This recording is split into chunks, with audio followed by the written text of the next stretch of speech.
One fact you should know before we go on any trip is that my highly efficient wife, Braids 1.0, is a planner. She researches, she consults travel guides, she sometimes tries to learn the language, the etiquette, the history. So it goes with our summer 2024 trip to Scotland. She's read this 750-page book, Scotland, The Story of a Nation by Magnus Magnusson, plus a throwaway 480-pager, How the Scots Invented the Modern World. Throw in a Clanlands as a humorous travelogue. But what she started with is lots and lots of historical fiction. The Scottish Chiefs by Jane Porter. Rob Roy by Sir Walter Scott. She'd already read some of Scott's Waverley novels and some Robert Louis Stevenson, and here's her favorites: Dorothy Dunnett's Lyman Chronicles and King Hereafter, the Dorothy Dunnett Guide to Orkney and Northern Scotland, the Outlander series, the books, not the TV series, and then there's The Winter Sea. Afterwards, she read Kidnapped and Candles in the Wood by Anne Rundle. She skimmed Rick Steves' Guide to Scotland on the plane, and now she's reading the Orkney-Inga saga she bought on the trip. She's got a Scotland shelf on Goodreads. Scotland's official language is English, but there are other older tongues spoken there, including Gaelic, Doric, and Scots. Before she went to Iceland, Braids practiced Icelandic for 2.5 years. But learning Gaelic, different from Gaelic, just wasn't practical. Gaelic is not common parlance anymore throughout the majority of Scotland, not for the last couple centuries. It's only really spoken in the Western Islands and in the far north, generally. It's what happens to a native language when English laws attempt to extinguish it. But that doesn't stop it from being on all manner of street signs, historic markers, and on storefronts all throughout the west and north of this country. My marvelous travel agent of a spouse also meticulously crafted a database for our day-to-day travels, listing what to pack for the trip, comparing prices of venues, sometimes scheduling hour-to-hour plans, restaurant reservations, even detailing the travel sites we wouldn't likely have time for. Oh look, there's a Google map too. Man, that's a lot of pinned locations. Alright, you get the idea. If you're interested in checking it out for your own use, it's shareable. No surprise here, you can't see all of Scotland in 15 days of travel. So we didn't even try to, but we saw as much of it as we could. Here are some facts about Scotland and important do's and don'ts. Scotland's biggest export is food and beverages, and 80% of that is whiskey. Note the Scottish spelling. If it's not made in Scotland, then you spell it with an E. Only Scotland makes whiskey. And in case you're a whiskey drinker, here are some don'ts. Don't add anything other than water or ice to your whiskey. Don't refer to whiskey as Scotch. Don't refer to Scottish people as Scotch. This is Scotch. This is Scotch. This is a Scot. William Wallace is big. Big. You can't go a league without encountering something named for Wallace. Wallace's tree, or Wallace's rock, or Wallace was here. Between him and Robert the Bruce, there's a lot of stuff named after heroes. Speaking of which, Braveheart is somewhat controversial in Scotland. Some Scots love this 1995 classic. Some think it's ahistorical trash. Most Scots we ran into do both. Don't do Scottish accents in Scotland. If Mel Gibson isn't convincing to a Scot, you won't be. Don't wear a tartan kilt. You can wear a tartan scarf or a tartan tie.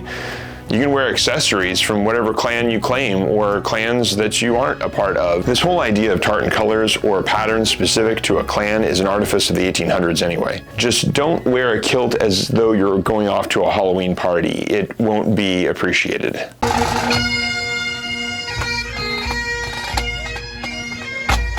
And don't butcher world-famous names. Learn the big names ahead of time. The capital is Edinburgh.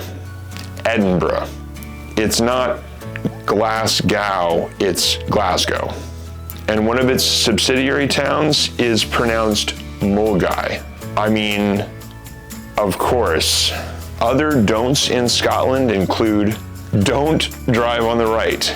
Don't use your camera or cell phone at a gas station. Don't rub the Bobby's nose.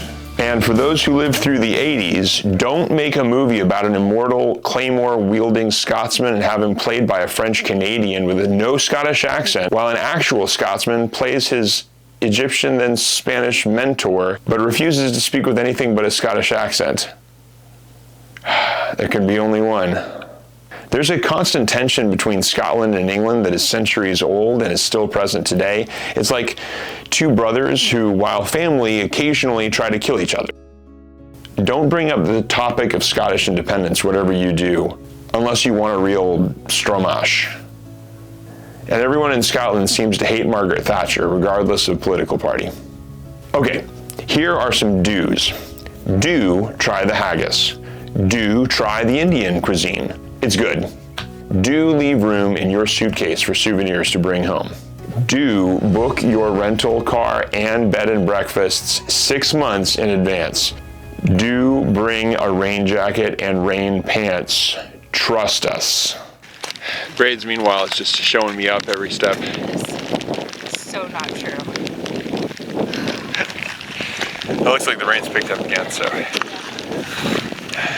International travel to Scotland has suddenly boomed, what experts call a turning point in 2023, with 4 million overseas tourists visiting the country. The two most popular tourist regions is Edinburgh and then Glasgow.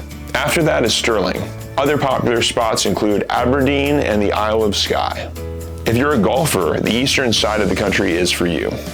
Love the Neolithic age? Check out northern Scotland and Orkney for some truly ancient stone circles, or settlements. The Orkney Islands were a part of Norway until the 1400s and still have a strong Norse cultural influence.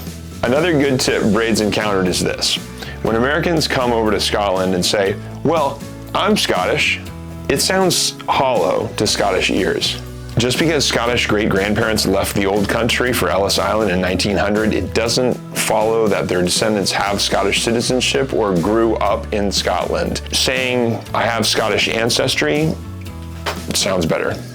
Do bring 100 or more pounds in cash. Most days, you won't need it. Everything in cities accepts your credit card, but for tips and select restaurants or parking meters in outside areas, cash on hand is the only currency.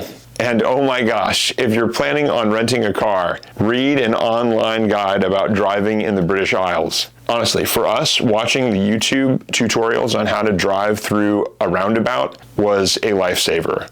Strongly recommend. There's so much more.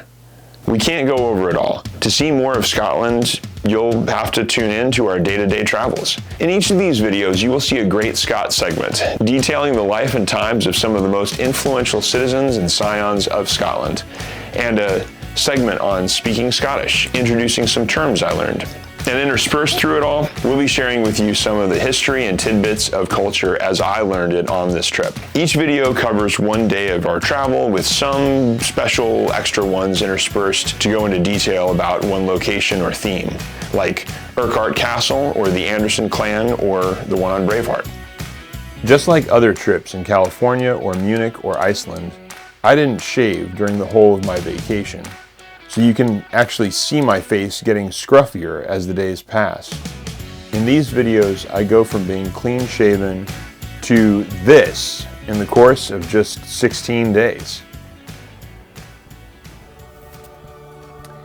So here's the lineup on our 16 days of travel, starting with our arrival in Edinburgh on day 1. After our 3-day stay, we got our rental and headed to Stirling and then to Glencoe. After a flat tire precipitated a drive up to Inverness on day 7, we got to tour the Isle of Skye and drive up north and take a ferry to and from Orkney Island.